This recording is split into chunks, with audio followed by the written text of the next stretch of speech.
Jones, Pro Football Hall of Famer, top 100. Tyler Lockett from the Seattle Seahawks. DK Metcalf from Nate Burleson. You're watching NorbCam. NorbCam. You're watching NorbCam. What's up, everybody? This is NorbCam coming at you on this Happy Blue Friday. I want to first wish all of you, I hope you all had a wonderful Thanksgiving yesterday. I had a very enjoyable one with my parents and my family, the six of us together. I had some great food, a nice turkey meal. I watched a little football, did a little sprucing up around the house, fixing up my daughter's the little upgrades in her room, played a few board games. It was a great time. So I hope you guys had just as fun of a Thanksgiving and relaxing Thanksgiving as I did. So lots to be thankful for. Mostly I'm thankful for all of you who are here. This is amazing. It's amazing that you guys are here because you want to ask me questions in this section I like to call Ask Norb. When just a few years ago, I don't think anybody would have cared what I thought about anything. And then here you are lining up to ask me questions. I just think it's a amazing world that we live in, that this is actually happening. So I appreciate you guys being here. So I want to kick this off, get it started, because last time we did an Ask Norb section, we ran out of time and didn't get to all the questions. I want to make sure I can get to all of them as much as I can within this next hour or so. So the way to do it, if you haven't seen already, is that we have a Discord, a wonderful Discord channel run by some top-notch crew of mine who are taking care of things behind the scenes. But it's called NorbCord. You can join it by entering that link up there, or you can also click on the link in the description, and then that'll put you in there, get set up and hooked up in the NorbCord Discord, and then you're in to just participate as you like. And where the questions I'm going to be reading from is in the Ask Norb text channel, which I'll show you in just a second. So before we get into it, I just got to remind everybody, I'm on this quest. My ambitious goal for 2020 is to make it to 50,000 subscribers before the end of the 2020 football season. And it's really been going great thanks to all of you, and I would love to get there. So if you haven't already, I'd love you to do me that favor. Smash that like button, hit the subscribe button and that notification bell, and that way you won't miss a single video that I put out every single week. So here we go. We are into it. Ask Norb on Discord. So once you get into Discord, you'll see a channel, and it says right there, so it says Ask Norb. That's where you would type in your question. I'm just going to start, as you can see, from the very beginning, and just read them through and ask them as quickly as possible, and see how far we can get. I did want to mention also that I'm doing this giveaway. I have a few of these. Oops. Let me get rid of the chroma key here. There you go. So I have this NorbCam football, and I'm going to be giving a lucky winner an autographed ball just like this once we hit 2,000 members in the Discord. So get in there, and as soon as we hit 2,000, we'll do a drawing in the Discord. As soon as we hit 2,000, and one lucky person will win one of these really cool balls. It says NorbCam, my logo on the front, and it also has Ultimate Hawks fan on the back. I believe this is regulation size. I mean, it's not a Wilson ball, but this is made by my buddy Tyler Fryer from Soulmade in Germany. He makes great stuff. He makes custom socks, and he's done a whole bunch of merch for me, which I greatly appreciate, from beanies to socks to bags to all kinds of stuff. So he's amazing. And anyway, he made this custom ball for me. I didn't even ask to do it. He just did it for me and said, hey, would you like a custom football? I said, heck yeah. So this is it. There it is. So let's get to 2,000, and then I can give this one away, and maybe a few more after that. We'll see. Currently, we're right now at, let's just take a quick look, 1245 plus some bots monitoring things. So 1259 unofficial total, but 1245. Let's see how far we can get this thing up in the next run to 2,000. That's less than 800. We can do it. All right, so let's get to the Ask Norb questions. Where's my channel? The text channel. There is Ask Norb from the start. All right, here we go. Question number 1. Ask Norb. All right. Oops. Get to the top of this thing right here. Here we go. From Ghost Rider. He says, do you think the Seahawks will beat the Rams for the second time? Well, yes. I believe we will. I said in my music prediction video, if you haven't seen it already, that the Seahawks would defeat the Rams the second time around. And to be honest with you, I think the first time that we beat them, or that we faced them, we were severely undermanned, missing Chris Carson and a bunch of starters, not playing at our best. Russell Wilson was kind of in that funk of throwing a lot of turnovers. I believe by the time we get through this stretch of NFC East and AFC East games, that when we hit the Rams for that final 2-game stretch against the Rams and the 49ers, I think we'll be hitting on all cylinders. We'll have guys back who haven't been with us, and I think we'll be a whole different team. So it's going to be close. Not going to be some kind of blowout or anything, but I think we'll be much more competitive. And yes, I think we will win that game. I'm counting on it. All right. Next question. AskNorb. All right, so let's see. Next question is from Russ X Metcalf. Do you think Russell Wilson will win MVP? Obviously, it really depends on how the rest of the year plays out, because right now, if they were to stop the season and say, okay, let's just choose an MVP, I don't think he would win it. Obviously, he hasn't played that great from the previous 2-3 games, and he had a pretty good one last week, but not on the level of what he did when we started 5-0. Again, it all depends on what happens the rest of the way. But right now, I think the leading candidate has got to be Patrick Mahomes, who's operating on a whole nother level. And until the rest of the season plays out, we see how those two guys compare.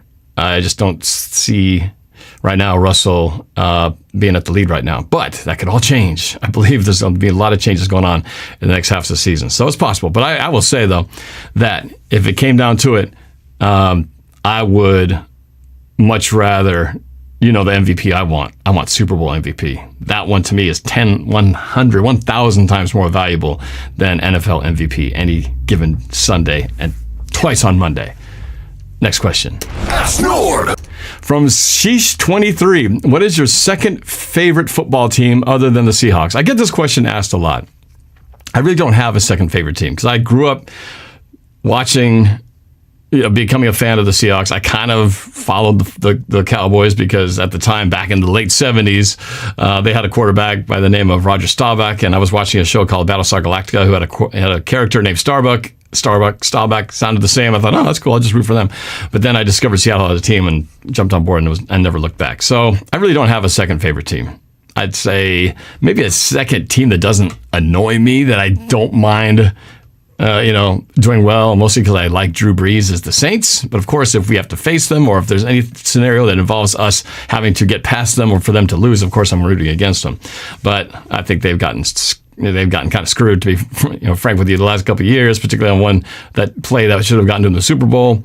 So I don't know. There's just something about that Drew Brees, his character, and what that team went through during Hurricane Katrina. And I know a few Saints guys who are really cool guys, Saints fans who are really cool fans and good people. So I would have to say, I wouldn't call it so much to say my second favorite team. They're probably just my least annoying team if I had to root for somebody else. Next question. AskNorb. From English, who will win the Super Bowl? Well, I would like to think that when it comes to the Super Bowl representatives, I've got to, of course, go with Seattle because they're my team. I'm going to root for them until they're no longer a chance to be in it. So Seahawks, I wanted this last year. I wanted to see Seahawks versus the Chiefs last year. I mean, that would have been an amazing Super Bowl, wouldn't it? If we could have somehow found a way, if we could have won the division and knocked the 49ers to the fifth seed, and we would have been hosting a playoff game. Who knows how that season would have turned out last year, and maybe we could have been the representative out of the NFC. But didn't turn out that way. But I would love to see it this year. I can't really see any other team out of the AFC. I mean, it's the Steelers obviously being undefeated, but if I were to put the two teams together, I still feel like it's going to be the Chiefs in the end. So, yeah, I got to go Seahawks versus Chiefs, and then go Hawks, baby. Let's go win it. Next question. AskNorb. All right, how far will we get in the playoffs? Well, obviously, hoping for the very top, but typically, and we've been in the playoffs every year except for 2017, and almost every single time, we always get stuck at the divisional round, with the exception of that year we went to the wild card and lost to the Cowboys in that first round. Other than that, we've always managed to get to divisional level. And outside of that one I mentioned, when it came to the Super Bowl, of course, we got to the NFC Championship every time. And there's 3 times we've been to the NFC Championship game. We are 3-0 when we've made it to the NFC Championship. So clearly the divisional is the bar. That's the point where we have got to find a way to get past this, because I feel like if we get again to the divisional, which is where we made it last year, and we don't get any further, it's going to feel like we didn't improve. If we couldn't get past the divisional last year and we get to that same spot again, well, it still feels like we haven't upped our game from last year. So can we? That's the big question. And again, it just depends on how we're playing. I think we're capable. If all cylinders are firing and we have relatively healthy team, then I think we can. I think we can hang with anybody in the NFC. But if we're not our best version of ourselves, then we could lose to a bunch of NFC teams, like the Packers. Again, the Packers, the Saints, the Buccaneers, those are the Rams. Those are probably the 4 teams that jump out as the top teams right now in the NFC.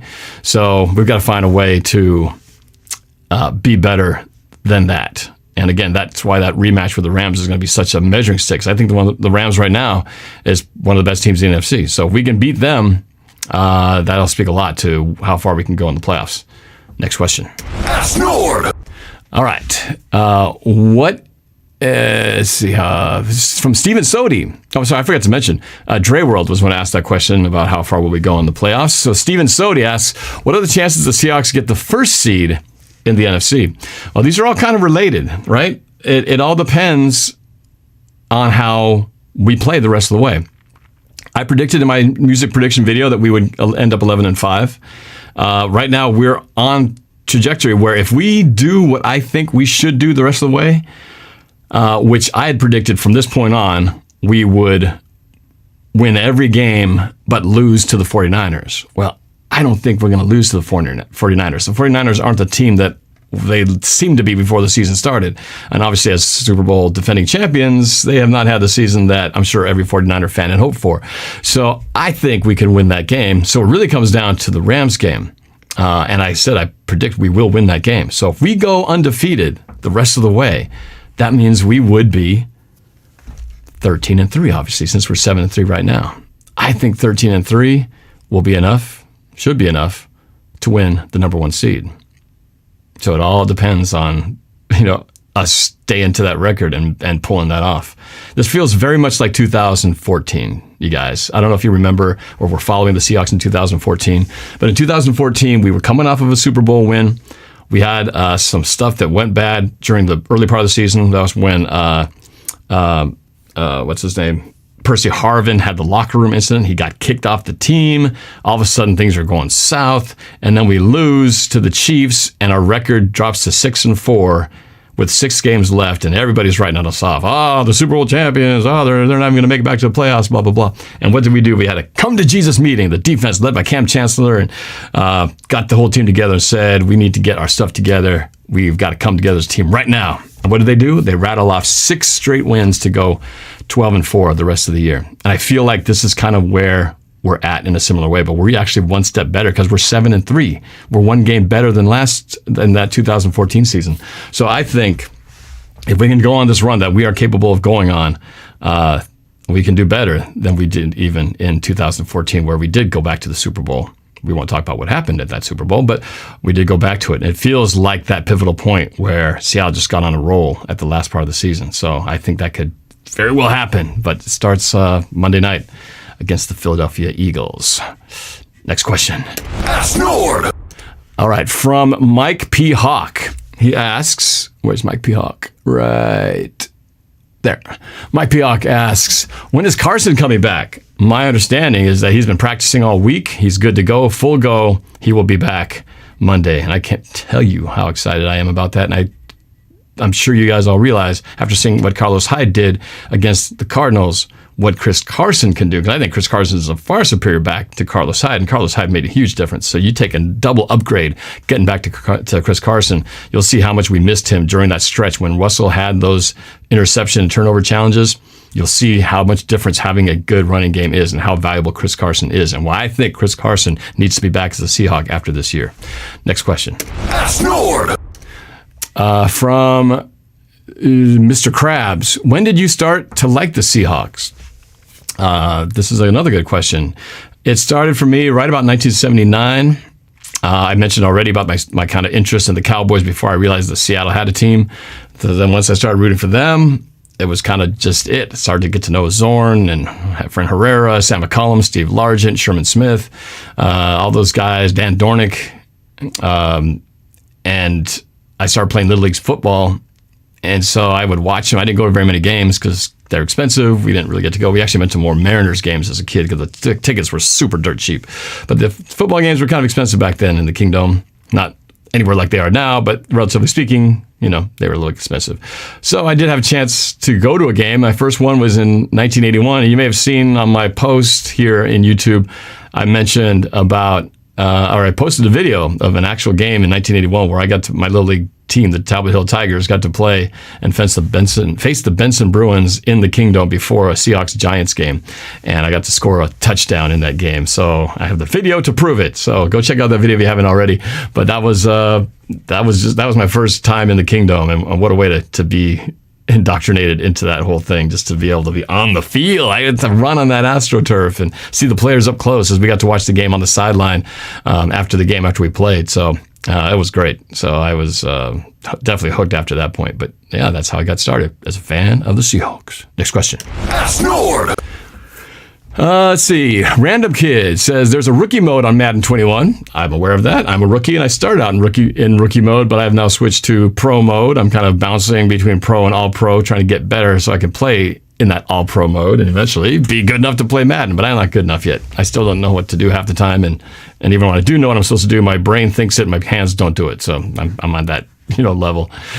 Somebody mentioned, they said, watching me play on my Madden simulation games is like watching my 6-year-old self play Madden on a PlayStation 2. So apparently it must be really bad if I'm as bad as a 6-year-old playing for the first time.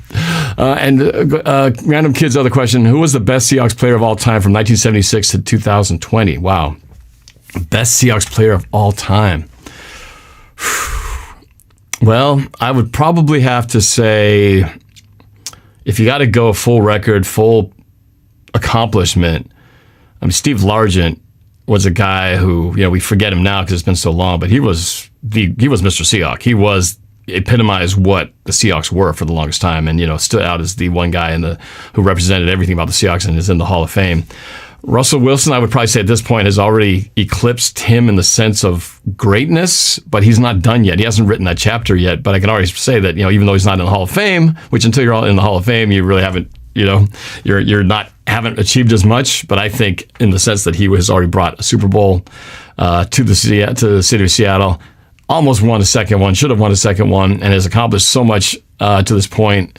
And for everything that he's done, I think he will eventually become the greatest Seahawks player in history from not only 76 to 20, but probably 76 to 30 something, whenever he decides to hang it up. So we're very fortunate to have a guy like Russell Wilson on our team, especially when you watch around the league and see these teams struggling with quarterbacks who can't stay healthy, or quarterbacks who just flame out after being drafted in the first round or whatever. So we've been pretty lucky to have found that treasure in Russell Wilson in the third round. And hopefully here to stay for a long, long time. I don't care what stretch of bad times he's going through, and people who jump on the fire Russell bandwagon. Shame on you guys. Shame on you. You should really think about that. Thanksgiving, I'm thankful for Russell Wilson. I don't care how many interceptions he throws in the game, because I know eventually he's going to come back around and lead this team. Next question. AskNorb. From OBJ fan 13 fan KB 18. It's a nice short name right there. Did you play any sport in high school? Well, I mentioned that I played on a Little League football team, so I continued to play football through high school. I also played basketball for a while through middle school, not really in high school. I played baseball as well through middle school, and then I played track. I ran track in high school as well. So, and then I still continue to play volleyball. So those are kind of my sports: football, track, and volleyball. Track, I hated long distance running. I liked anything, up to 100 yards. But my big thing was jumping. I did the high jump, I did the triple jump, long jump. Yeah, I was a jumper of the calves to show it. Filipino calves that I inherited from my dad. So yeah, I had to dig out some footage. I have a video of me doing the high jump, and my personal best in high school was 6 foot. I cleared 6 foot, and I actually have a video of that. I've never showed it. I should dig that up and show you guys because it was quite the feat. Because I think up to that day, I'd only cleared 5'10", and that was only in practice. And that day, somehow, I managed to get over 6 foot, and that was quite a thing for me because I'm not even 6 foot tall, right? I'm barely just under 6 foot. So to jump over my own height was pretty cool for me. Next question. AskNorb. From Wizard. He said, Norb, how many times do you have to redo your videos because you messed up? You should do a blooper vid if you have lots of mess ups. From Wizard, one of my mods. What's nice about videos like this, which are live, there is no bloopers, there is no mess up. If there's a blooper, it's happening right on the show. So one of the nice things I love about doing live videos is not only kind of interact with with you guys directly, but also being able to just be finished when the show is done because I'm so busy with my family and my regular work and everything like that. So it's nice to be able to not have to edit for another 3 or 4 hours after I shoot a video. But when I have had to do it, if it's a Rivals video or a music video, the music videos, man, for a video that lasts like 7 or 8 minutes, those are days and days of production. I do have some singing bloopers from that. I should post them. I did have them saved, just raw footage of me singing to those songs and things like that. So you guys will probably get a kick out of it and go, "Ooh, God, Norb actually kind of sucks." But hey, man, every artist has their outtakes, some worse than others. But yes. But I do. I've definitely had my share of mess ups. But probably the prediction music video has the most outtakes just because there's lyrics to mess up, singing notes to hit, and then all the video stuff that goes with it. So, Alina Dahl, who just celebrated her birthday, belated happy birthday again. Lena says, most fans here were not around during the tough times, the 70s, 80s, and 90s, and they were tough, but we stayed fans. Go Hawks. Yep. There was a time when nobody talked about being the Seahawks, and nobody really even knew where the Seahawks were. The Seahawks were considered to be somewhere up in southeast Alaska. I mean, we were just so far out of the realm of relevance that nobody really cared what the Seahawks did. We just had so little impact. But we had our moments in the 80s. We had a couple playoff berths, almost got to the Super Bowl, except for those pesky Raiders. And then we stunk pretty much most of the 90s, had some of the worst teams of all time. In the 90s, and then things to turn around in the late 90s and into the 2000s. So, yep, long time. Alina Dahl, you know what time it is. Next question. AskNorb. HR Oak Tree. Oak Tree, put it to the test. Oak Tree, when it comes to dancing, I'm the best. Bonus, if you guys know what that song is. How does Russ get back into MVP frontrunner? Will Griffin getting back be the difference the defense needs? Okay, first part of that question is, how does Russ get back into MVP frontrunner? Well, I think that Chris Carson being there is already going to put him in that position where he will automatically start to have more success. Because when Russell's got a running game, and it doesn't even have to be a great running game. I mean, Chris Carson, has he even ran for 100 yards this year? If he has, it's on a handful of times. He doesn't need a lot. He just needs the threat of the run game, and he will get opportunities to light it up down the field. So I think already having those pieces back, it's already that much in that position where he can get it back. Will Griffin getting back be the difference the defense needs? It'll help for sure, because obviously our secondary has had struggles, but I think more importantly than that, it's the development of our pass rush, and particularly the pass rush from the line of scrimmage, from our front four, i.e. Carlos Dunlap. I can't tell you how much this guy has made a huge difference in the few weeks that he's been here, but he's not only added to his own sack numbers, but he's also improved the sack numbers of Jaron Reed. And then you throw onto that, LG Collier is now starting to have an impact. We saw him get in that position that led to the holding in the end zone against the Cardinals, which resulted in a safety, which was huge. So LG Collier, who we haven't heard from at all, suddenly he's creating, pressure plays.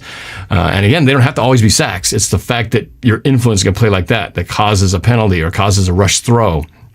And then, of course, Jamal Adams being back as well. So the fact that they're all kind of these things happening at the same time, I think all will contribute. And when you have a pass rush up front where you don't have to blitz every single time, that makes it a lot easier for all the guys in the back. I mean, that's why the LOB really had the benefit. They were great, but they had the benefit of having two legitimate defensive starting lines, both who could rush the passer. So the LOB had a fantastic pass rush to make them look good. Because the bottom line is, if your pass rush is getting there, you don't have to cover guys for very long. But the pass rush doesn't get there, the guy can wait there all day. Eventually, even the LOB guys will get open. You can't cover them forever. So that's how it goes. It's hand in hand. Just like Russell, running game. Front man, four-man rush, coverage in the back end. So it's great. I'm just loving how this is all just sort of shaping up. It's like, we didn't have this, and when we had this, we didn't have this, but now it's like, oh, we're starting to have this, and this. I cannot wait.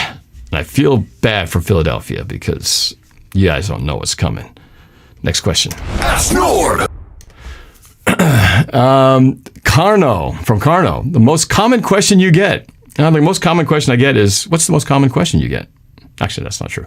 I'd probably say the question I get most is probably, what's your second favorite team? That one feels like that's been asked the most. And secondly would be, how long have I been a Seahawks fan?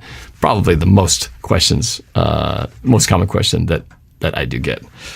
Next question. AskNorb. From DK Metcalf's vacuum cleaner. What adjustments do you think Pete Carroll could do better to this defense working with Ken Norton Jr.? Well, I think they're already starting to do it.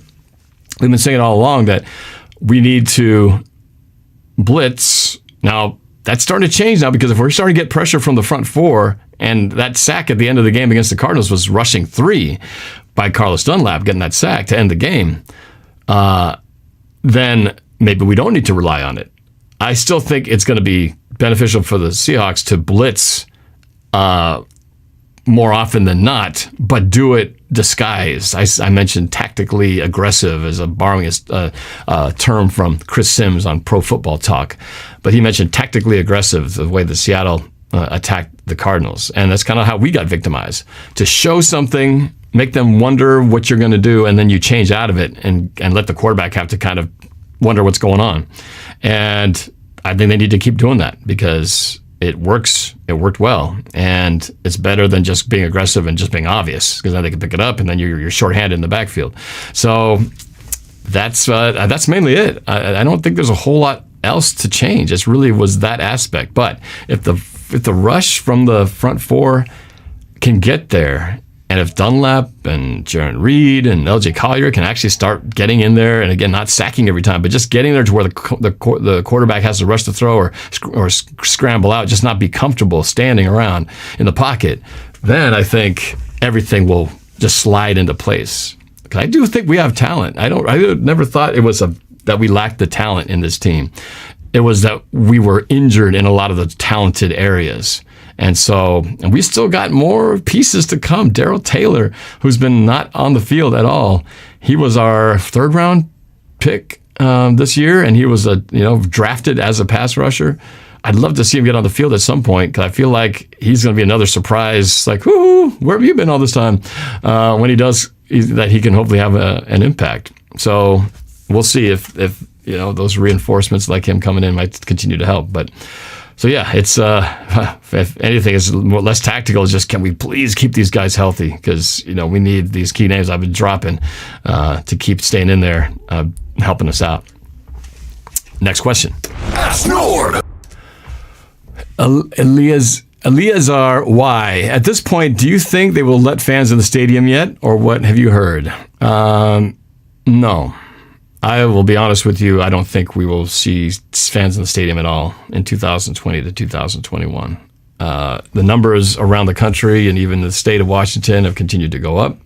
The restrictions have gone, basically reverted back, because things have gotten worse, and they are expected to get worse as the holidays and the colder weather and everything continues to hit, and people are having more get-togethers, and we'll see if we're going to see a spike here after yesterday's Thanksgiving get-together. But I personally am hearing about people getting infected, and people that I know, and so it's not trending the right way. And it would take a massive trend the opposite way for them to start relaxing those things. So I don't see us having fans in the stands. I'm very sad about that. But if you're watching Monday night, look for the fan mosaic, because guess what? You might see me on there. So yeah, Monday night's gonna be fun. I'll be double dipping, doing my live broadcast and also standing by to be on the mosaic. So Monday night, it's gonna be pretty fun. Anthony D of the Super Chat says, "Hey, bud, hope you had a happy Thanksgiving Day. When you're done streaming, can we chat about my movie? Don't worry, I'm still working on my script, but later, RN." Okay. All right, we will. You really need to finish the script first, because that is the key before we really have any conversation about anything. But we will chat about it. But make that progress, man. Just do it. Just keep writing. If you're a songwriter, write the song and record stuff. If you're a movie person, write something, shoot something, make something. That's all I can tell you. You just got to go do it. Next question. AskNorb. From Bravens1 AJ, what is the Seahawks' biggest need in the 2021 offseason? This is good. Well, I feel like, as I said before, we're good in the receiving area. Tight end, I think we're going to be set for. We could be good there. Running back, I think we should re-sign Chris Carson. If not, I don't know. Carlos Hyde is not a long-term answer, and I'm not. The answer's not in for DJ Dallas. So if they don't sign Chris Carson, which would be sad, I could see them drafting another running back. Defensively, we could never have. Well, offensively, the offensive line. Dwayne Brown is still around, but I just don't know how much longer he's going to be here. So we can always use more depth in the offensive line, defensive line, pass rush. Pass rush is so important. And then, I feel like I'm mentioning every position, but I guess if I had to really say it, is probably secondary, particularly corner, and I guess D-line, offensive lines. That would be the most, even though I still think other areas could be looked at. But yeah, secondary, D-line, offensive line. We'll go in that order. Next question. AskNorb. From Seattle Fan for Life. If you could pick any player to play on the Seahawks anytime history, any team, who would it be? Woo! This is a good one. Right off the top, as soon as I hear that question, my first thought is if I could just have somebody just suddenly be on the field, would be Cam Chancellor, because he's one of my favorite players of all time. If a Seahawks player. Not that that's the need they have, because they already have Jamal Adams, but I don't care. I just would love to see him play again. I felt like we got gypped.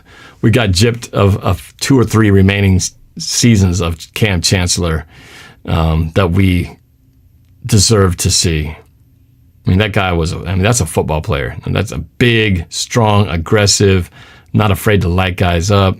It's instilled fear in other teams. There's not a lot of players now. I mean, except maybe like an Aaron Donald, pass rushers particularly. But it's like the rules have been so stripped down now to protect receivers and stuff that the fear of getting hit by that guy lurking about has kind of gone away some. So I don't know. Maybe Cam Chancellor wouldn't fare as well in modern day of football. But if I could just sort of bring back what I loved about watching football, was Cam Chancellor for sure. That guy's a beast. And then if I could just sort of handpick a couple other players to really beef up Seattle, I'd love to see Earl Thomas back in his 2010 early decade form, and Marshawn Lynch, same thing. Those are other 2 players who were just so, you always were thinking, man, I'm so glad these guys are on our team. They were awesome. So there you go. I guess you wanted 1, I gave you 3, but I started with the one that mattered, that I thought was the most, would have been the most cool to see again. Next question. AskNorb. Let Chris Cook, CHYT. What defensive scheme do you prefer the most? 4-3, 3-4, 4-4, 3-3-5, etc. Well, I only know 2, 4-3 and 3-4. And I don't know, being a Seahawks guy, being around it, I've mostly been watching a team that plays the 4-3, so I kind of know the 4-3 more than I'm familiar with the 3-4. So I guess I just sort of would stick with that. That just feels most familiar to me. So the 4-3 would be the scheme that I most feel like I understand and am familiar with. Next question. AskNorb. Anthony D comes back with the super chat. Okay, FYI, script going to take a while to finish, but welcome to the party, pal. When I did my movie Frayed, F-R-A-Y-E-D, we once we got to going on the movie, we spent like 6 months of pre-production, a month and a half of hell shooting it, and then a year of post-production, and then another year of marketing it, getting into film festivals and all that. But we spent probably 3 years developing and just me and like my co-writers getting together, writing it. So the script can take the longest part because that's the Bible, that's the backbone of your film. So you kind of got to just put the time in and get that right, because that is your book. That is everything. Everything is based on that. If you don't have a good script, the rest of it doesn't matter. So there you go. Next question. Side B, 7-3, on to the Eagles. Do you think Russell Wilson could get a QB rating of 115 for every game for the rest of the season? And do you think that the Seahawks pass rush could have a sack rate of 9 or more? Okay, could he get he could definitely get a quarterback rating of 115 or more. I think as a lifetime passer rating, I think it's over 100 anyway. I'm not sure on that, but I must venture to say that it's probably over 100. So if I go over 115, he would just have to basically play no turnover football. And again, I feel like that's what it takes for Seattle to win anyway, because every time we've lost a turnover battle, especially when it was at the hands of Russell Wilson, we've lost the games, and whenever he didn't, we won. So they kind of go hand in hand. I feel like no matter what, as long as Russell doesn't turn the ball over, he's going to get a passer rating over that. So I think that's definitely possible. 9 or more sack rate, that's pretty ambitious. It's possible we could grow to that. I think we are kind of baby steps. I just want to see I want to see consistently at least 1 or 2 sacks from our front four. I mean, it's great that Jamal Adams gets them, but I don't want him being the leading sacker on the team. I want Carlos Dunlap to be the leading sacker and have him alone be like, finish the season with close to double-digit sacks. That would be meaning we're doing that's the formula for us to win. If you have our D-line getting, more than double of the sack rate that we had to start the year, then we're turning the page on the issues that we had from before. So can we 9 or more? That's pretty up there, but I'll take even half of that. Would be pretty impressive. Next question. AskNorb. Real 80s Broncos fan. What do you think of the Broncos this year? Could the Seahawks meet them in the playoffs? And would you recommend Brian Bosworth's feature film Stone Cold as a good movie to watch this holiday season? And lastly, do you like your new Norb Cord GIF emojis? I wonder who this is. It is the real 80s Broncos fan, and that is my business partner, Mike Lorraine, father of Brett Lorraine, Mordrock 7, who is the one who started this Discord. A lot of questions there. What do I think of the Broncos this year? They've been a little bit disappointing, to be honest with you. They have underachieved. What's their record? I mean, I'm not even paying attention to them, which is a kind of a sign of things that aren't so good. Let me see. What is their record? Let's just take a quick look here at the Denver Broncos. Since it's a team not really particularly taking any particular interest in because we don't play them and because we're just not, unless we met in the Super Bowl, which ain't going to happen. They're 4-6, third place. They're in the same division as the Chiefs and the Raiders, who are playing pretty well. So they're getting lost in the shuffle. It's just, it's going to be a while. Sadly, they just don't have a lot right now going great for them. And unfortunately, going to be living in the shadow of the Kansas City Chiefs for a while. So feel bad for Broncos fans, man.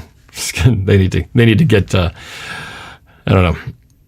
I'm sure if for what they got at quarterback is the answer, but that's the struggle until you feel like you really found the one. Other questions you had there. Could the Seahawks meet them in the playoffs? No. No. I mean, unless they want some miracle run to go undefeated the rest of the way and ended up 10-6, maybe they get a wild card or something, but that would be very difficult unless other teams majorly melted down. Would I recommend Brian Bosworth's feature film Stone Cold? I've actually never watched Brian Bosworth's Stone Cold movie. I probably need to watch it because I have never actually seen it, Brian Bosworth's Stone Cold movie. I was never a huge Brian Bosworth fan, so it wasn't like I was going to eat up all this stuff after football. So I never saw it, but I probably should for research purposes. And lastly, how do I like my new NorbCord GIF emojis? They're awesome. If you haven't seen them, go check out. I'm not sure where if it's in the Norb chat or if it's in memes or something, but he made some pretty cool Chrysostom NorbCam emojis, which are pretty fantastic. I'm gonna have to borrow them and post a few of those up. They're pretty cool. So thank you for making those, and I assume you're gonna pass the torch to Brett, teach him how to do it so he can make a whole bunch of cool ones as well. All right. Thank you for the question. Next question. Ask Norb. Do you think, from the paper portal, do you think your Seahawks would beat my Steelers should they meet in the Super Bowl? And how well do you think the Seahawks match up against the Steelers' elite D-line and with a plethora of weapons on offense? The Steelers are definitely the surprise undefeated team this year. I don't think anybody was really seeing that coming, even besting the Chiefs by a game there in terms of the record, being the only team undefeated. Truth be told, I actually did a simulation of the Seahawks against the Steelers, and I played, I think, in all-pro mode, which is a big mistake, and I got my butt kicked. So not to say that that's an indication of how Seattle would do. I think if we played them right now, based on everything I know up to this point, I'd say you guys probably have the edge. But ask me again in about 6 games, and I might be singing a different tune. So we'll see. It all depends on where we are. And I feel like we're on the start of a different trajectory. It's like it went like this, then we kind of went like that, and I feel like we're going to go like this. So we got to take off, strap in and take off. And I feel like we will take off. So should we get to the point that I think we're going to get by the time the season's over, then I might feel we could hang. And I don't think the Steelers are going to go undefeated. I just feel like there's a loss waiting for them somewhere in there. I don't know who yet, because it's not like they have the hardest schedule in the world the rest of the way. I'll have to look at that more carefully. But I feel like they can't see them going perfect till the playoffs. We'll see, though. They're pretty darn good. Next question. Ask Norb. Andrew Andy. Hey, Norb, I was going to let you know that I'm going to send you some of my 2 drawings for your Christmas gift. No, thank you very much. I also wanted to tell you that I'm probably going to get a new puppy. It's going to be a female, and I'm going to name her Norby. Really? Norby. I don't think I've ever had anybody tell me they're going to name their dog after me. Well, that's pretty awesome. That's a cute name. Actually, my dad, when he was working at Boeing, people called him Norby. Now, you spelled it Norbie, which is appropriate for a girl. But my dad actually went by Norby, Norby, through most of his career. Worked at Boeing almost his entire engineering life since they moved here back in 1968, and up till he retired in 55. So, not 55, when he was 55 years old, back in 90-something, 94, I think it was. I think is what it was. Anyway, well, that's that's quite an honor, man, to have a dog named after me. That would be a first. So, wow, very cool. Also, I've made a music video, We Got Your Back, by NorbCam, featuring Andrew Andy. And tell Anthony D and Quentin D to say hi for me if you can. I know that Anthony D is going to make a film. I'll have to see if I will be in his film. We'll see what happens, because we had a family reunion in Moxie, Washington. One more thing to remind you, you could probably recorded on YouTube video about my birthday. It's going to be on March 22nd. See you later, Norb. Go Hawks. All right. Wow, that's the longest question I've had so far. I don't think there was even a question in there. It was mostly information, but I appreciate you sharing all that. And I want to see a picture of that new dog of yours. I want to see what Norby, the puppy, looks like. That'll be pretty cool. I'll go check out your video also. Next question. Ask Norb. Aidenfam wants to know, how did I start making Seahawks YouTube videos? Oh, let me sit down and tell you about it. But first, I want to acknowledge Alina Dahl in the super chat again. Norb, you should play your dad. It would be hilarious if he beat you, especially with one eye.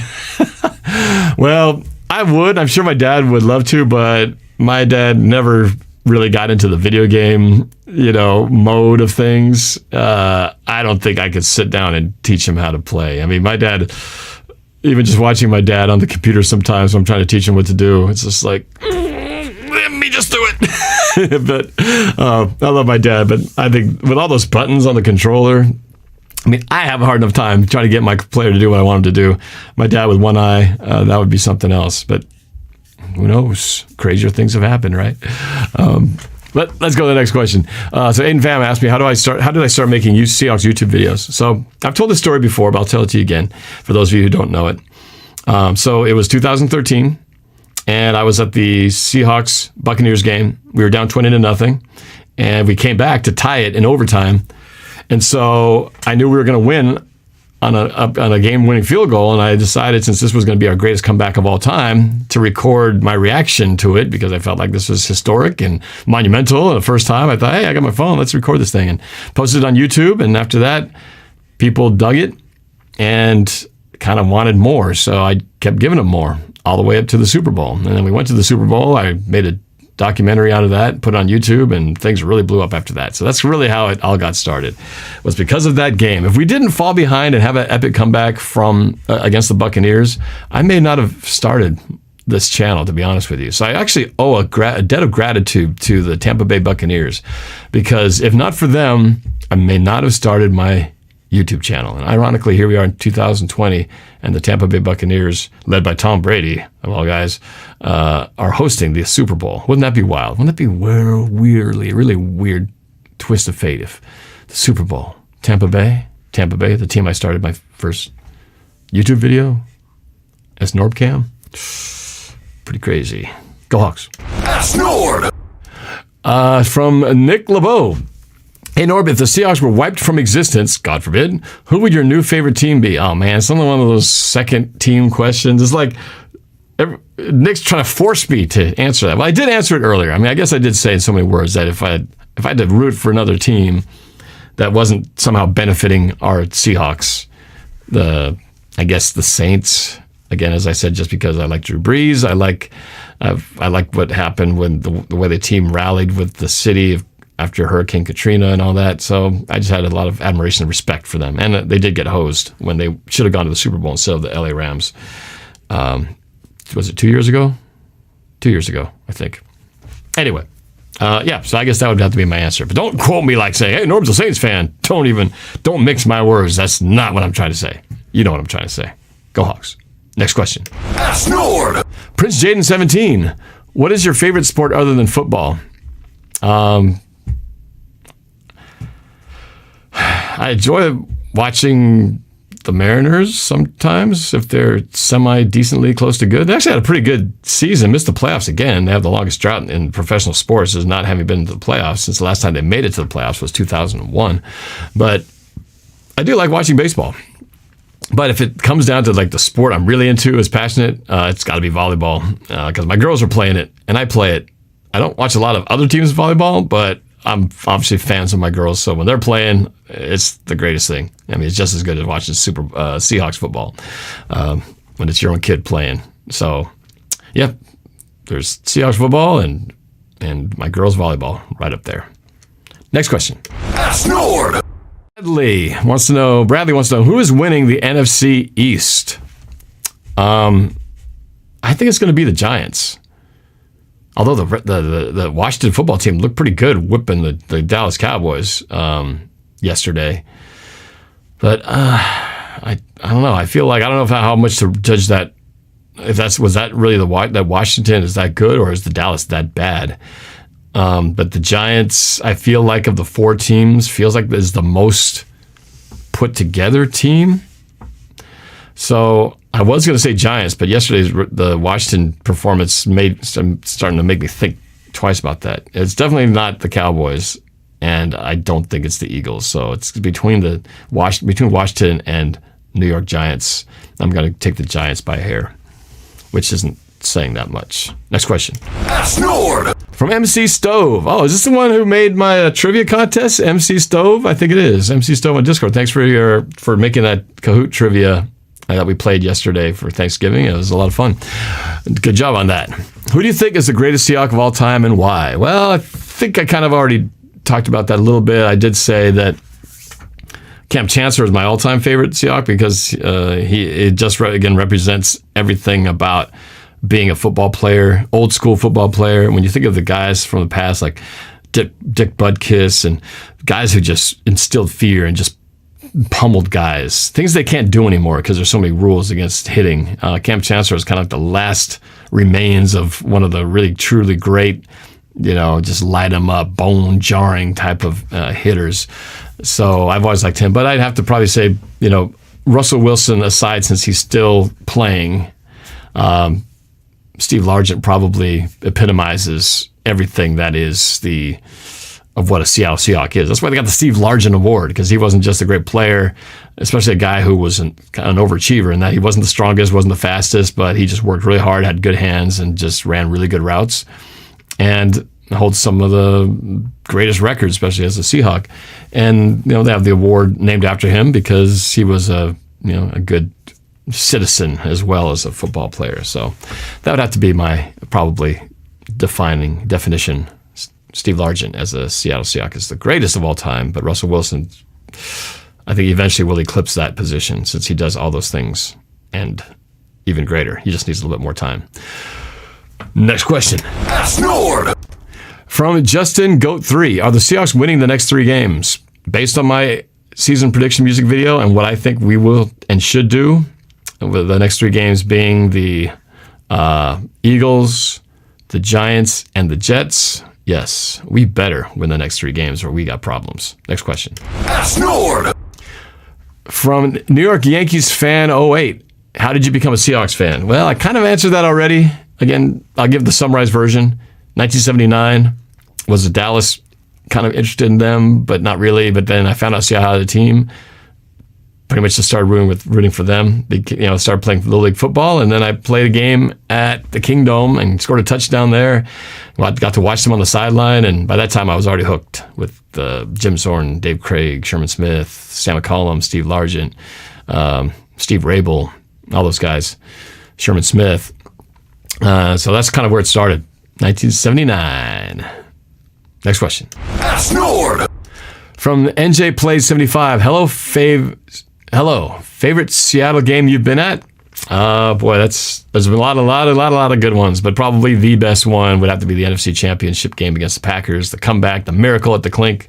One of, I think, my second most watched video of all time, and it's the one that catapulted me to the internet fame, to where ESPN did a story on me, something I thought never in a million years that would happen, and got us to the Super Bowl. So that game, and then the comeback. Everyone loves a comeback game when you're down and then you come back from behind. That's more fun than dominating the entire game. So that game, by far, NFC Championship game, miracle at CenturyLink against the Packers. Never will see a game like that again, probably. Or who knows? We'll see. Next question. AskNorb. From Milk, who is your favorite Seahawks coach? Well, it's hard to deny what we've gotten this year. I mean, making the playoffs every year but one, winning 1 Super Bowl and getting to 2 and almost winning 2. Pete Carroll, man. I mean, he's done it. Questionably as it was in the beginning when they first signed him, I was like, Pete Carroll, USC, that whole thing. But he's proven everybody and all the critics that wrong who doubted him being here. So I'm all in.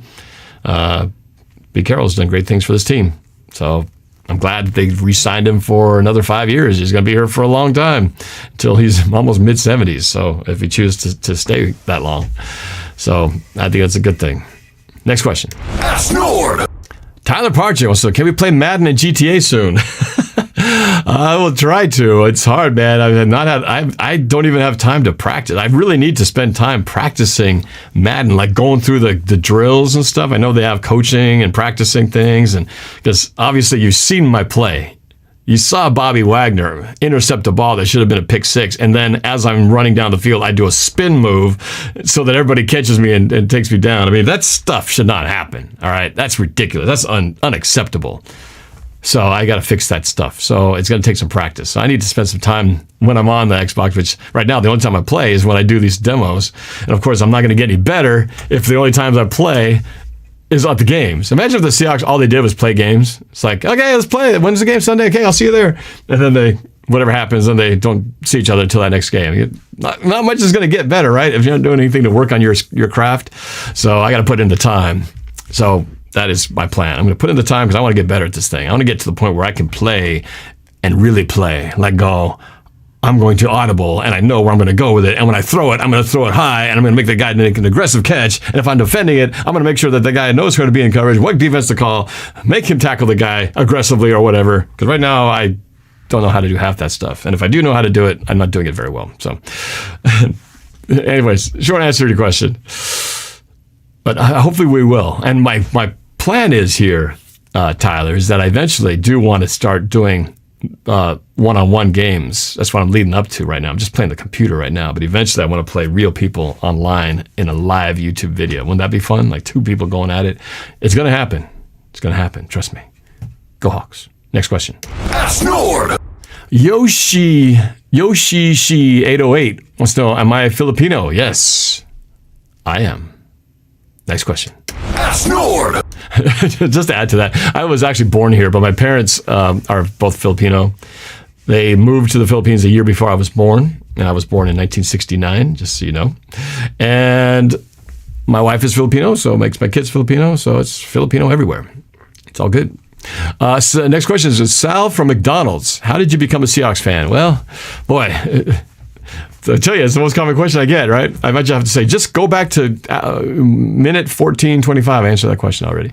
So I've already just answered that 5 minutes ago. So I'm going to skip ahead because I want to get to more questions here. There's a lot still. So I'm going to skip that. Just rewind a little bit. You'll see that I answered that question. So, but I appreciate you asking it. Next question. AskNorb.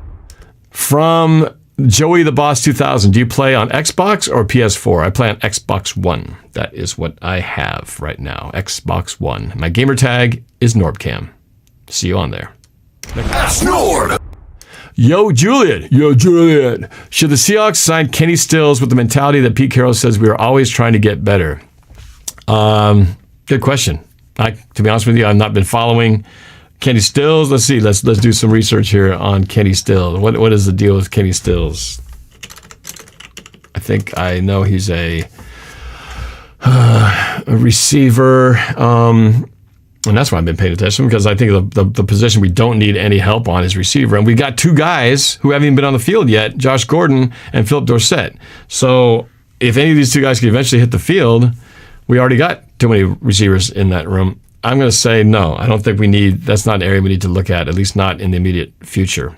Maybe once we get off the out of the season, then we'll see what's what. But I wouldn't be making any moves at this point. We're good, receiver. We're good. Next question. AskNorb. Let's see. From OShea. Hey, Norb, what would you do first as Seahawks defensive coordinator? I covered this question also as well. I guess I'll give the summarized version. I think we're on the right track. Continue doing what we were doing before, which was that disguising blitzes, still being aggressive on blitzes, but disguising it so they don't know what it is, so we can create some confusion at the line of scrimmage. And then hopefully, if the defensive line continues to get pressure with the front 4, we won't need to rely on that as much. But I think we still need to right now until we can prove for sure that the front 4 can get there consistently. Next question. AskNorb. Actually, there's a super chat from Seamus Duty. Do you think that there will be a time where tackles will be arms wrap around and no shoulder tackles so as not to cause injuries like in rugby union?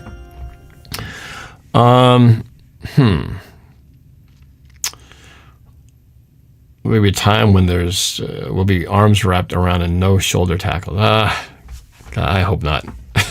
Part of what I love about football is the fact that you still can hit guys and really knock someone over. I mean, when they get to the point where you can't even do that and it's just like two-hand touch, it's not going to be very fun to watch. So I hope we don't get to the point where, it is just, we get so to the point of being afraid to hurt people that nobody can actually knock anybody to the ground. Please don't say we'll get to that point. I can't see it happening. We've gone too far to take everything out of it, to legislate it completely out. So I don't think so, and I hope not. Next question. AskNorb. From Blove Sports. Do you put milk before the cereal? No. I've done it occasionally, but usually, and that might be just because I'm not sure how much milk is in the container, and if I want to gauge it, I'll pour it out to see how much is there, and then if that's the last, I have to get my ratio right? Because there's nothing worse than you put the whole bowl in and you realize the milk is like only got a few, like half of what you can do, and then you put it in, it's like there's not enough milk, and it's like half wet, half dry. That's no good. So you got to make sure if you're in that questionable zone, you got to kind of be effective and efficient with that milk. You got to see how much there is first. That's the only time I put the milk first. Otherwise, it's always cereal first, then with the milk chaser. Next question. AskNorb. From Contender asks with the 3 jack-o'-lanterns. 28-9 Seahawks over Eagles, low score because of the rain. Well, 28, if that's the low score, I'm okay with that. Obviously, we have been getting a lot of scores over 30, but, low score is okay, as long as we're on the higher end of the low score. That's all right. 28-9 because of the rain, I could see that. I'm good with that. I'll take it. Next question. AskNorb. Let's see. From Dangerous says, do you think Seattle will win this SP? I think it means Super Bowl. I think SB, not the Super Bowl, the Super Bowl. I'm gunning for it. I can't accurately say that they're not playing yet at a level where they could win right now. If they said, hey, we're going to play the Super Bowl today, and we were placed against the best team in the AFC, I don't feel confident we would win right now. But I think we're on the track to get to a point where we will. Just need a few more games and to get on that winning track that I'm expecting we will go on here in this last stretch of the season. Next question. AskNorb. Blake Morissette, what are your Super Bowl predictions? What I wanted for last year. Seahawks versus the Kansas City Chiefs. That would be awesome. Then I would take a rematch with the Steelers as number 2. Just so that we could get one last shot at Roethlisberger and undo the wrong that happened in Super Bowl 40. But wouldn't it be a game, though? I mean, can you imagine Russell Wilson, Patrick Mahomes, the 2 best quarterbacks, arguably, in the NFL, going at it in the Super Bowl? Are you kidding me? That'd be a freaking awesome game. Next question. AskNorb. Trixie, do you think the Seahawks versus football team game will be closer than we think? Their defense is really good. They are pretty good. They've got a pretty good receiver, and Terry McLaurin. I only know that because he's on my fantasy team, and he's been getting a lot of points for me, and he played pretty well yesterday. Pretty fast, too. He did a DK Metcalf impersonation and chasing down a guy who could have had a pick 6. It was pretty good. I still think if we're playing the way we should be playing by the time we face them, we should still be able to beat them because pound for pound, at least at the quarterback position, and really everything else, we should be able to defeat them.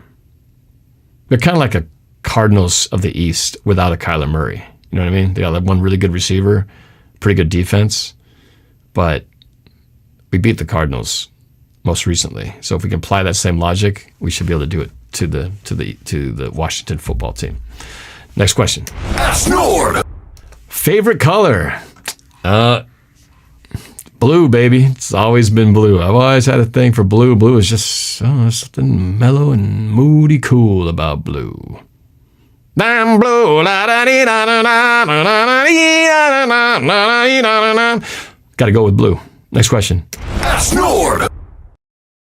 DK Metcalf. Hey, nice to see DK in here. DK, catch the ball.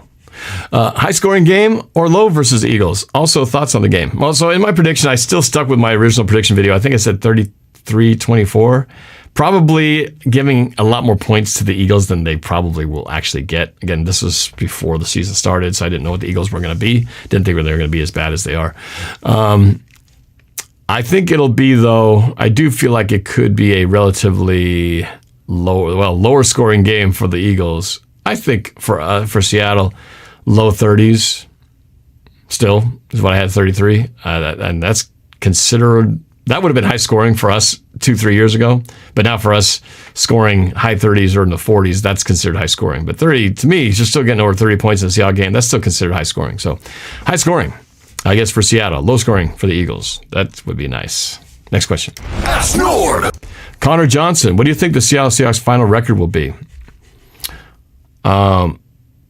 I think 12-4 is what they should get, but I'm hoping for 13-3. So really, I'm have high expectations. I'm expecting that Seattle will drop one, but I think they could and have the potential to go undefeated the rest of the way. That would be freaking awesome momentum builder going into the playoffs. And probably a first-round bye. Next question. AskNorb. From Please, if Russ doesn't get MVP, who will? It's the one who probably is the reigning frontline guy right now, and that would be Patrick Mahomes. He's playing really well. Enough said. Next question. AskNorb. From 12... Wait a minute. Where am I here? Where'd I go? Oh, I lost my place. Whoa, gosh, there's so many questions in here all of a sudden. 12 Toes. Do you think the Steelers should be ranked number one instead of the Chiefs?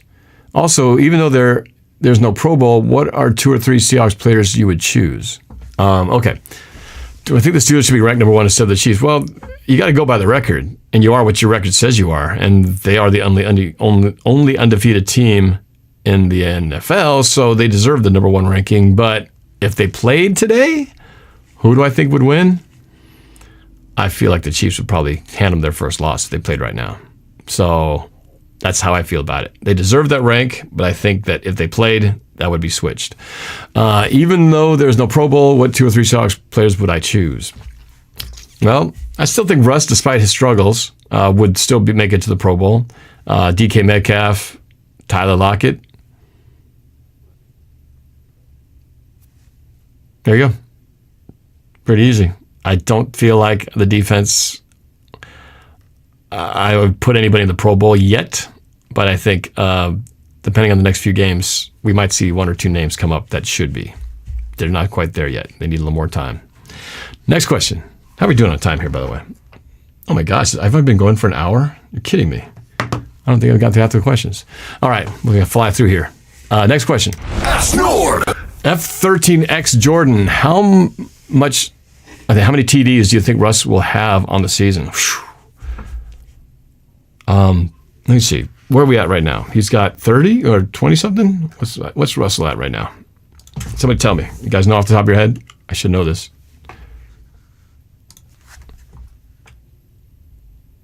Wilson's got 30 touchdowns. I think Wilson will break 50 and will break the record. Isn't it Manning who's got the record for touchdowns? I think Wilson will break it by the time the end of the season comes around. He will break 50. And what is the record for Peyton Manning's? Where is it? 55 or something like that? Let's look it up. Anybody know? 55, right? Oh, it's Mahomes. Oh, Mahomes. Why did I say it was? He just broke a record by Manning, didn't he? So 55. Manning, that is. Manning got 55. It's going to be a stretch. I think he could be facing the last game with a chance to break that record. I mean, come on. We're 7-3. Has 6 games left. So for him to do that, he would have to get 25 touchdowns in 6 games. That's a lot. 6 games to get 25 touchdowns. He would have to throw 4 touchdowns. Ooh, actually, now that I break it down, it sounds a lot more daunting because of that stretch. It didn't go so well. 6 games, 4 touchdowns would be 24 touchdowns. So you have to get 4 touchdowns a game, and 1 where you have to get 5. Wow. Oh, that's a lot.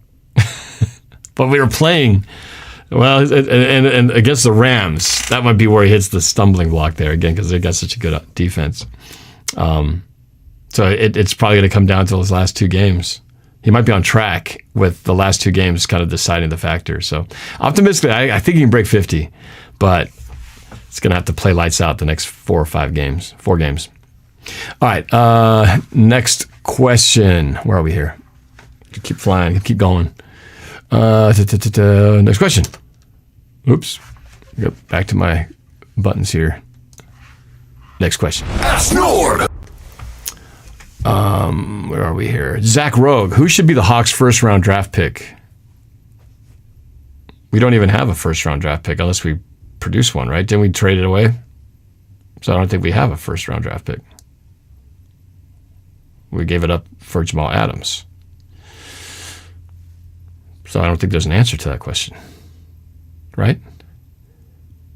Next question. AskNorb.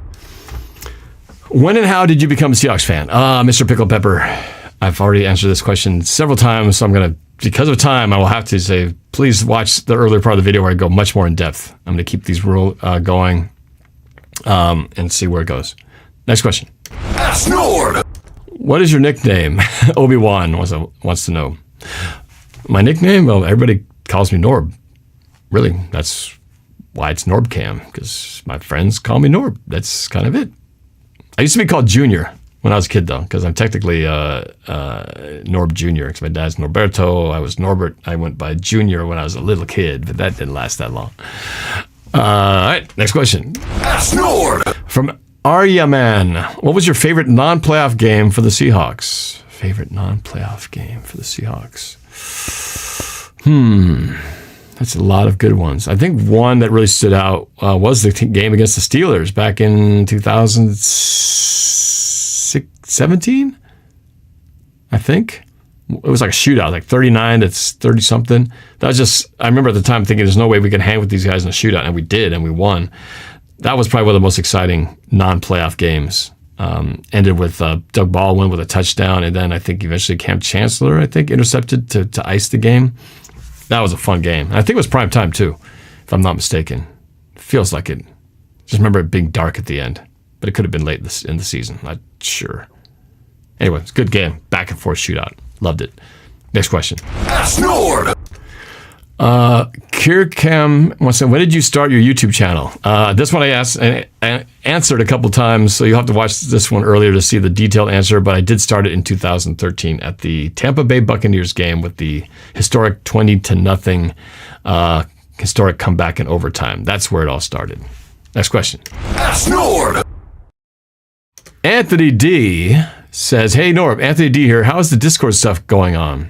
How is it going on? It's going great. I don't know how many members. It says we have 1275, so we're almost to 1,300. We're trying to get to 2,000 so I can give away this football. So hustle on over. Join the fun. Join the group. It's a lot of fun. But yeah, it's going great. Next question. AskNorb. From DK Metcalf. Hey, when do you think Josh is going to get reinstated? Man, that's the frustrating who knows question. I thought it would have been stated a long time ago. And I don't understand how Antonio Brown could be playing and Josh Gordon's still sitting on the couch. It makes no sense to me. But we don't really need him. But it'd be nice for him to be available if we had to, just in case. Next question. AskNorb. Chris Peacock 9012. Do you think that the Jamal Adams trade was worth it? I say that hesitantly, yes, because I think he's a great football player. It's unfortunate that the injuries knocked him out for such a stretch of time. So I feel like when you give up that many players, a couple first rounders and a player and a third rounder, you want to get as much value out of him as possible. And luckily, there's still enough time for him to play out the rest of the season and have a great impact. So we might overlook the fact that he was gone during those chunk of times. But to me, he's still kind of getting under his feet, still finding his spot with this team because of that stretch he was gone for. I mean, he was gone almost as many games as he was here for. So to me, the jury's in yet. But considering how much we gave, I still think he's got a lot to make up for to really feel like, oh man, it was worth every penny. But I still am glad he's with the Seahawks. I think the move was worth it. But I'm not completely feeling 110, 50% that it's been worth every penny. We'll find out in a few more games. Next question. AskNorb. From Keegan Yayit. Who should the Seahawks trade to get an A-plus team and for who? Oh, man, that's a good question. I don't even know who's available out there anymore that we could even make a move for. I don't have a good answer for you on that one. I know there was talk about picking up another defensive lineman. I forget the name, but I don't got it. You got me kind of stumped on it. I don't have an answer ready to go on that one. If I were to say anything, I would say corner or D lineman, but I don't have a name. I don't have a name for you. I'll get back to you on that. Great one. Good question. You got me stumped. Next question. Ask Norb. If the Seahawks from Molitz, if the Seahawks are not on, who do you normally watch? I watch any game that has relevance to my team. So if it's a choice between the AFC and the NFC, I'll watch the NFC. And if it's the same division, I'll watch whatever team has an impact on what happens to us. So if it's the Packers, if it's the Saints, if it's the Buccaneers, I want to see, or a team that we're going to play, because I want to scout them out and get a sense as to, what we might be in for. So that's what I would watch. I'm very selfish that way. Anything that's going to benefit the Seahawks or have some connection to it, that's what I'm watching. Next question. Ask Norb. From Tano, what do you see in the future for DK Metcalf? I see Pro Bowls and AP, All-Pro accolades for him. What I hope I don't see, and I'm concerned a little bit about it, is I just don't want him to get that diva-ish attitude where he starts becoming noticeably emotionally distraught when things don't go his way, whether that be, frustration on the field or lack of effort because he's not getting the ball. That's what I hope we don't ever see. That would be a sad situation. But from an upside, I think sky's the limit. He could be one of the greatest receivers that's ever played the game if he can make sure he stays focused. And the one thing he's got to do is catch that ball. We know he can run, but he has to make sure he can catch. That was a kind of a bad game last week. He had a couple catches he should have had.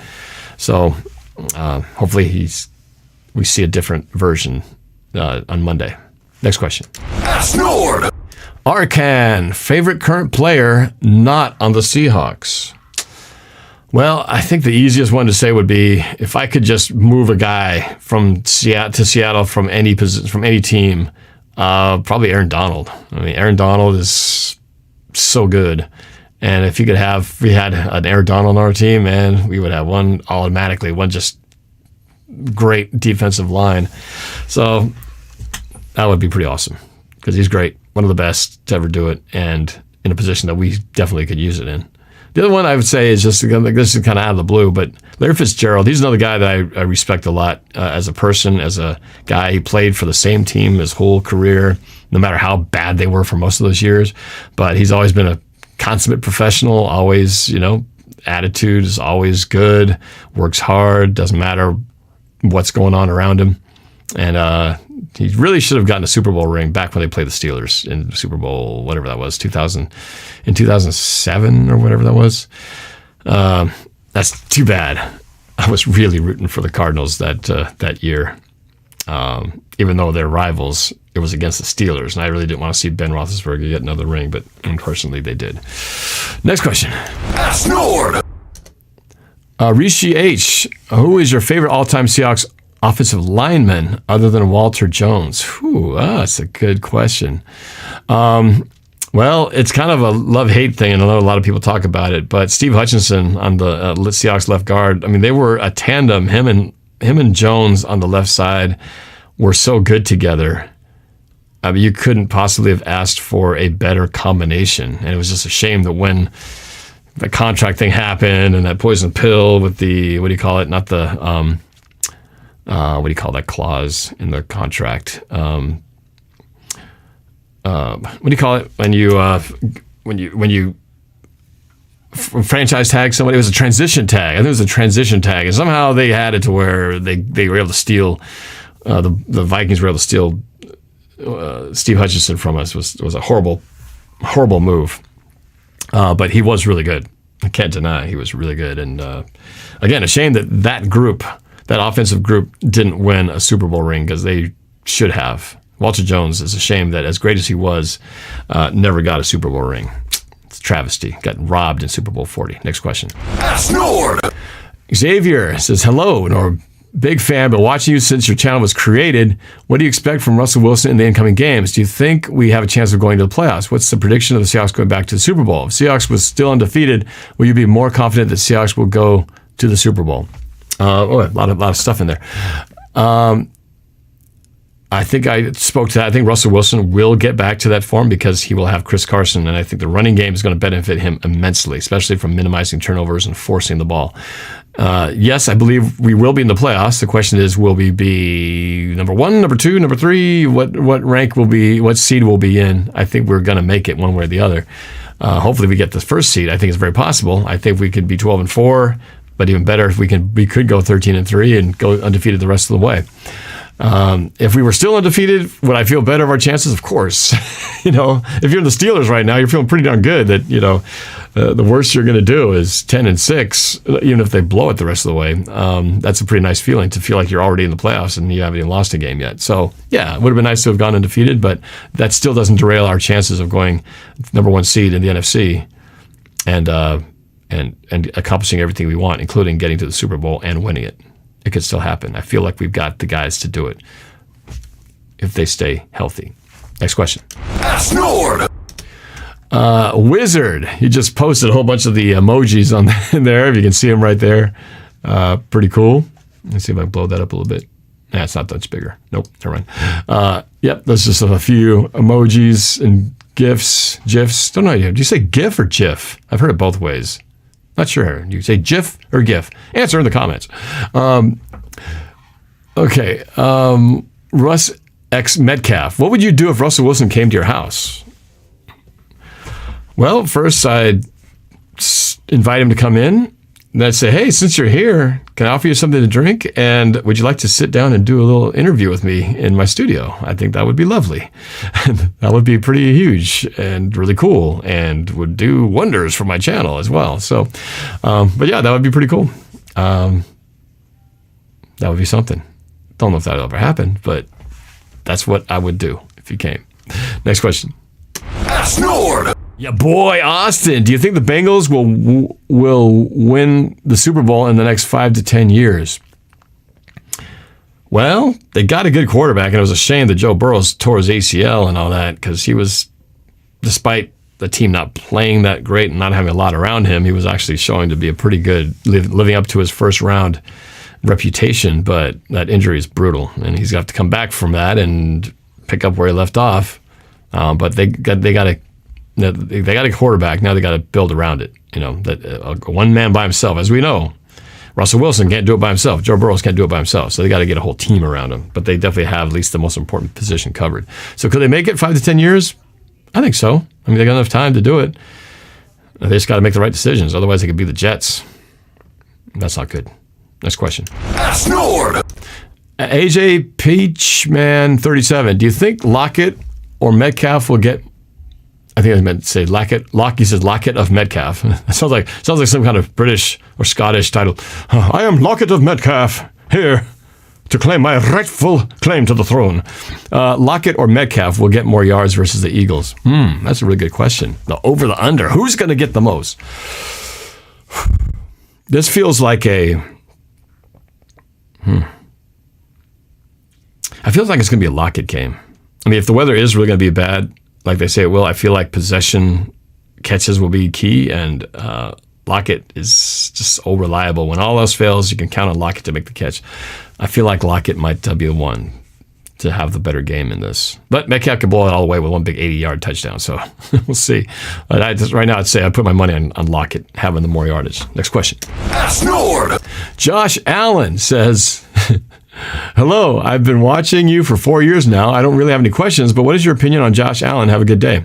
It's good. I mean, there was even MVP talk with him, possibly, with the way he was performing. And, he should have beaten the Cardinals, if not for a Hail Murray pass that shouldn't have happened. 3 Bills standing around the receiver and can't knock it down. But he's been playing pretty well. So I got to see how he did last week. Did he win last week? I can't remember who. Question to the chat. Did the Bills? How did the Bills do last time out? I don't even remember. Did they even play since the Cardinals game? I don't know what's going on with the Bills. Somebody tell me. Oh, they had a bye. That's why. They had a bye. Okay. That's what I was thinking. I didn't remember anything from them. So, yeah, I think had they won that game, they'd be feeling pretty darn good. But, they did get the loss, unfortunately. But, yeah, he's pretty good. He's pretty mobile. He's tough. Hard to take down. Hard to sack. Throws the ball well. Yeah, he's good. He's good. I mean, he's the reason why the Bills have been in the playoffs or made the playoffs last year, and they weren't quite good enough to get far in the playoffs. But this year, they could make some noise. They're definitely right now. They're looking like, unless they screw up down the stretch, they should win the AFC East, and that's a change. We have not seen somebody else win the AFC East in how many years? It's been the Patriots show for way too long. So I think the Patriots have been AFC East champions as long as the Mariners haven't made it to the playoffs. I mean, I think that's how long it goes, like 19 years. It's crazy. It'd be nice to see a different team do it for a change. Next question. AskNorb. From the thick Asian boy. Do you think that the Seahawks' defensive struggles are caused by the players or defensive coordinator? I asked this question myself, and majority of people said it was the defensive coordinator. But I have to argue, I think it's a combination, but I would probably put more on the I was going to say the injuries to the defense, but we were struggling even before most of these guys went out. It was like this. I think the scheme was off in the beginning. Then it became more of a lack of talent because of injuries. And then the talent or the scheme was adjusted and fixed, and now we're actually starting to improve on both sides. So I will say I'll probably lean more towards it was a coordination. It's a scheme issue. That was our problem, not the players, because we had the players and we were still giving up tons of yards at the time. All right, next question. AskNorb. From Gunner B, who do you think is Super Bowl material? Right now, from the AFC, obviously the Steelers, the Chiefs. Who else is good? The Raiders are pretty good. Bills are pretty good. I don't know if Super Bowl material, though. I mean, I think it comes down to the Chiefs and the Steelers. I mean, the Ravens, God, what a mess. What a mess they're having right now. I'm telling you, man, I just commented on Ingraven's vids. I said, with all the stuff going on now, he's got COVID. It's the Madden curse, man. That Madden curse is biting the Ravens hard right now. Hard. I mean, they're facing struggles. Like, they could be one game above 500 after Tuesday with that rescheduled game against the Steelers. These guys were supposed to go to the Super Bowl. It was assumed that they were going to win the Super Bowl or go to the Super Bowl last year. How far the fall can be. And then the NFC, Packers, really good. Seattle's good. LA's really good. And the Buccaneers are kind of hot and cold. They're a little weird to watch these days. So I was kind of rooting for them to beat the Rams. That didn't happen. So starting to wonder about the Brady Bucks. The Brady Bucks. The Brady Bucks. But yeah. Oh, and the Saints. The Saints they're good too. So yeah, definitely more out of the NFC. A lot of good teams out of the NFC. AFC, not so much. Next question. AskNorb. DK is my dad. Says, do you think we can go 13-3? The quick answer is yes, if we beat the Rams. Next question. AskNorb. Aaron S. Go Hawks. Do you think that we will lose to an AFC East team? Quick answer, no. Next question. AskNorb. Bravens AJ. Bravens 1 AJ. Is the typical pocket passer with little mobility slowly dying for the dual threat? For example, is players like Ben, Brady, or A-Rod that don't run as often for the dual threat style that can run and pass like Mahomes, Lamar, Kyler, and of course Wilson? It feels like the trend is going that way, doesn't it? But you still got to be able to throw out of the pocket. Tua Tagovailoa. I still can't say his name. Tua Tagovailoa. He's not exactly shined in his first debut with the Dolphins. He had a win. He had a win against the Rams, but that was less about what he did as much as their defensive special teams did. And then he got benched. Didn't play that great. And so, you can be all the running, this and that, but if you can't ultimately throw the ball from the pocket, you can't run and just be a running quarterback in this league. You've got to be able to have that second part of your game. So, again, when I think of Josh Allen isn't what you would probably think of as a sort of like that mobile quarterback like fits the mold of what a Russell Wilson, Kyler Murray, or Lamar Jackson, but he is mobile and he can run. And even A-Rod, he's not what you would think of as a dual threat, but he's very elusive in the pocket. He knows how to escape pressure and step up and run it when he has to. He's just not like scorching fast. So I think there's a difference there. But you take like the stand in the pocket guys like Garoppolo and Jared Goff, and those guys they don't run, right? And they could be really good, but those are quarterbacks. I feel like they're successful because of the scheme they're put in. Both of them have really good offensive coordinators, coaches who scheme up and make the most of their talents. A lot of it's the quick passing game, quick short throws, run after the catch, that sort of thing. And that works for them, but that they wouldn't work very well in other systems. So, it really depends on how your offense is built. So, but ultimately you got to be able to throw from the pocket. If you can't throw from the pocket, you can't only run so far. And eventually if you keep running, you're going to get beat up. You're going to get hurt. And look at Carson Wentz. Half his problem is he's running too much and should be sliding and stopping the play instead of diving for every extra yard. And that's what's resulted in him getting concussions and torn knees up and stuff like that, because he doesn't know when to stop being a dual threat quarterback. He's got to protect himself for his sake and the team's sake. Next question. AskNorb. DTK Mr. Sweat. Do you think DK will have a breakout game? Well, I would be contradicting myself if I said that he would after I said that I think Tyler Lockett will have more passing or receiving yards than he will. So I think he'll have a better game catching the ball. I don't think we'll be talking about his drops, but I still think Tyler Lockett will have a better game productivity-wise. But I think they'll both have good games. But the Lockett will have the better game. Next question. AskNorb. Hawks trial moderator says, do you think that Russ will still be able to get the MVP this year? I talked about this earlier with more depth, but yes, I believe he has a chance. It all will be predicated on how he performs the last stretch of this year. And if he can get to that point where he does threaten the passing record of hitting 50-plus touchdowns by the time the final game comes around, where he just has to throw 3 touchdowns so he could break the record, then I think if he's doing that, he is in the MVP conversation. So it could happen. He's got to really tear it up. But there's no better place to do it than this stretch of games we got coming up here. Next question. AskNorb. Let's see. From Zakor. Is it possible if you and Tom Grosty can do a podcast and review if there's a Green Bay and Seattle game in the playoffs? For sure. We did one last year. We did a collab before the playoff game, the divisional game against the Seahawks and the Packers last year. So we've done a couple of collabs already. But if we definitely meet, which I would hate, if we meet the Packers, hopefully it's at home, because if we have to play them in Lambeau, it doesn't look good. We have not won in Lambeau in I don't know how long, since the 90s, I think. So hopefully we'll be here if we do face them. I don't really want to face the Packers. It's a bad matchup. Well, we'll see. But yes, if it does happen, I'll definitely be calling up on Tom Grossi. Guy's pretty cool, pretty funny. Like his videos, his channel. Next question. AskNorb.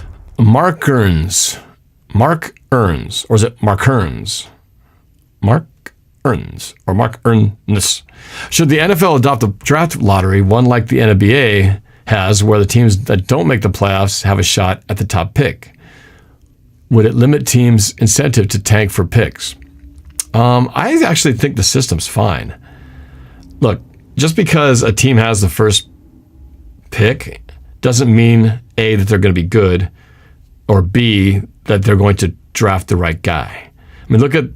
We've seen some first round draft number 1 picks not work out so well. Look at the Jets, man. They had the first round pick, and I don't even know they're already looking to have to use another first round pick to get another quarterback. So they've already swung and missed, and the whole organization is a mismanagement mess.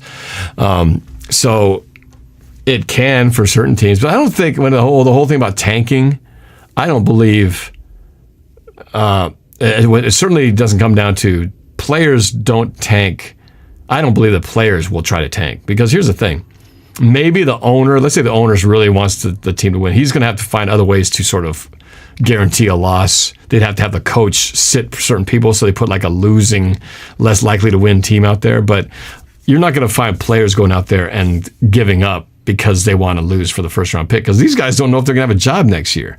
So whenever people say, oh, this is rigged, they're all just faking it, it's like, give me a break.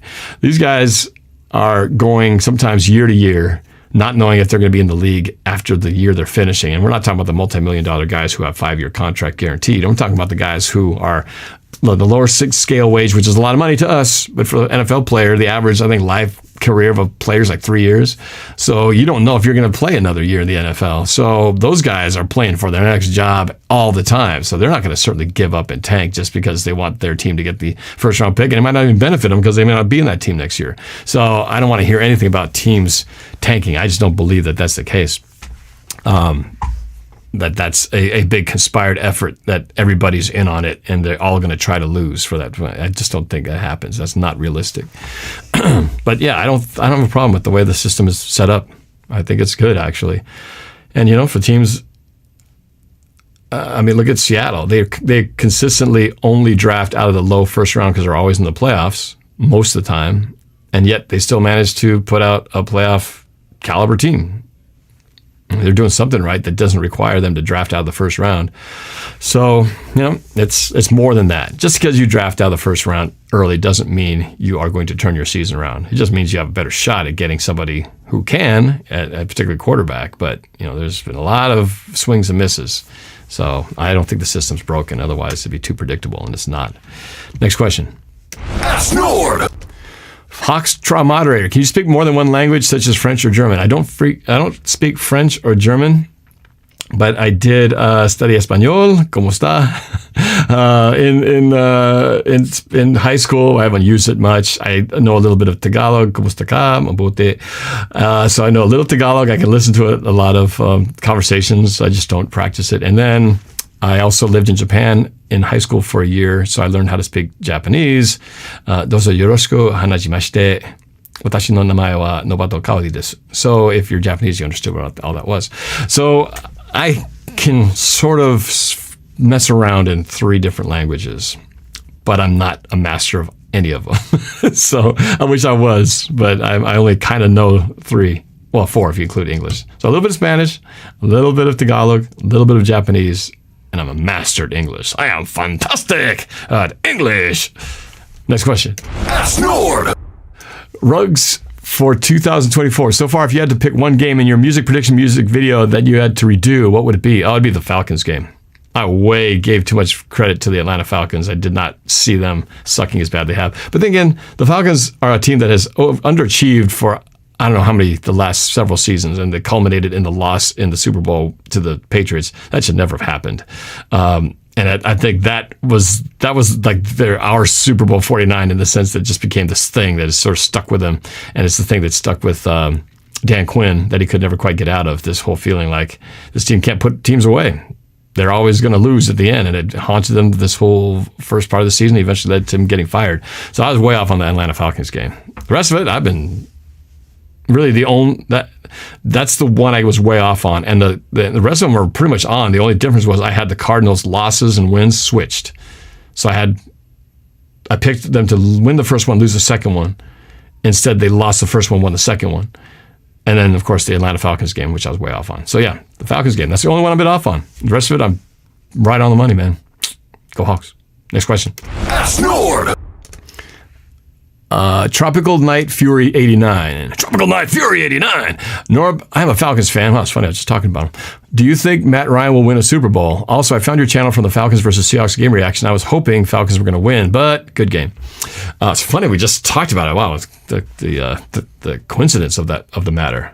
I don't know if they're going to win one. They're kind of trending in the wrong direction, and I feel like the door is closing on one of the more talented teams. It is much like I was talking about how Steve Hutchinson and Walter Jones, it's a shame that those guys don't have a ring. It would be a shame when the Matt Ryan and Julio Jones chapter closes that those guys don't have a ring, because that's 2 guys who that's 2 talented guys who should have won one. by their sheer. Julio Jones is a great receiver, and he's starting to. AskNorb. Oops, hit the button by accident. He's one of the great receivers that we've just have seen, and he doesn't have anything to show for it. And I don't know if it's going to improve here, because if it didn't happen when it was at the peak of their duo, they're getting up there. Father time keeps ticking away, and it's just amazing that it hasn't happened. And if it doesn't, it'll be one of those. How did that not happen back in the 2010s? Anyway, we'll see. But I'm not sorry, bro. You had your chance. You had your Super Bowl in your grasp. One incomplete pass, one little run this way, kick a field goal, and game's over. But no, had to get sacked, and that ended everything. Anyway, sorry. But I've Sports Live, the ATL, and we've had too many talks about this, and if I've ever heard so much dejection and disappointment in a team, he's felt it all. Next question. AskNorb. Deadly Skills. What are your thoughts on Marvel movies? I love Marvel movies. I asked by my daughters. They were watching the last two, the Infinity War and then the final one, and they asked me, which one do you like the best? I think Infinity War, the one where everybody turns to ash, that's Infinity War, right? The first one, not the last one, the first one. I forget all the names of them. That was good. I think it was very sad and kind of disturbing when all of a sudden, Thanos has the thing and he turns it and everybody just starts turning to ash. I mean, that was very disturbing part of the show. I like disturbing endings. I'm kind of sick like that. I like movies that don't have happy endings. But it did eventually have one. So let's see. Next question. AskNorb.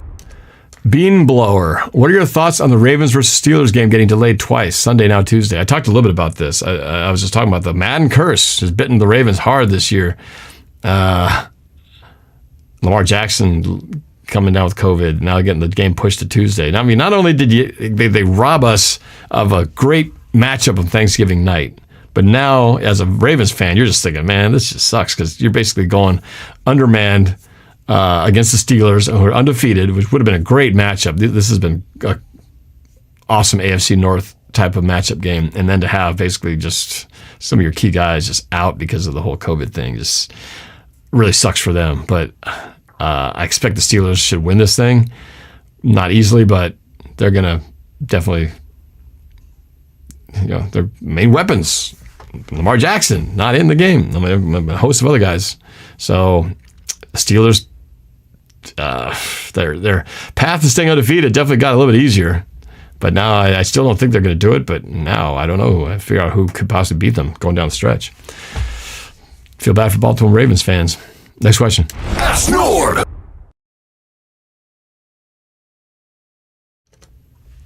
I think that's it. We got to the end of it. That is the end of it. We got to the end of the stream. It only took me an hour and 45 minutes to get to it. So that's great. I got to every question in the Discord. So I thank you guys for all your questions. That was a lot of fun. Again, for those of you who aren't in the Discord, I encourage you to please sign up for it. It's a great place to not only be able to talk to me a little more directly on a regular basis, because I do respond and chat in there often, but you can also engage with others, and there's other cool contests and things like that you'll soon discover once you join the Discord group. Well,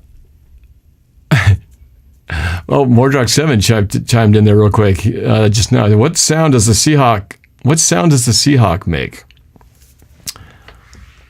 I will answer that question in just a moment. Give me a second. But I just want to encourage everybody, again, join the Discord. The link is in the description. It's also, as it's been the whole time, up here at the top of the screen. Great stuff. Very entertaining. And, you won't regret it. You won't regret it. And again, once we get to 2,000 members, which are out now at 1,285, we're getting close to 1,300. We're going to do a drawing for this ball. So you don't want to miss that opportunity. So what sound does the Seahawk make? It goes like this. Wait, hold on a second. Where is that sound? Oh, wait. Wait, I have to do this. This is the only way I can make it work. Hold on the fly, adjusting and editing. I'm going to do this. I'm determined to make this work. The sound that a Seahawk makes. It goes like this. Wait, here it is. The Seahawk goes. Oh man, my thing's malfunctioning. Oh, wait, nope. I'm determined. It's going to happen. I'm literally editing as I go because I had some changes in my computer. So, there to this, and I go down to here. This will be worth the wait, I'm telling you. There it is. There we go. So, that's the sound. That's the sound the Seahawk makes. You want to hear that again? It goes like this. It's that little generic hawk sound that you hear in movies. Whenever you want to indicate that you're in the desert, you just go to that, and pretty much that is that's the generic desert bird sound that you have to have in your library anytime you want to make sure they understand that you're in the desert somewhere. You just play that sound.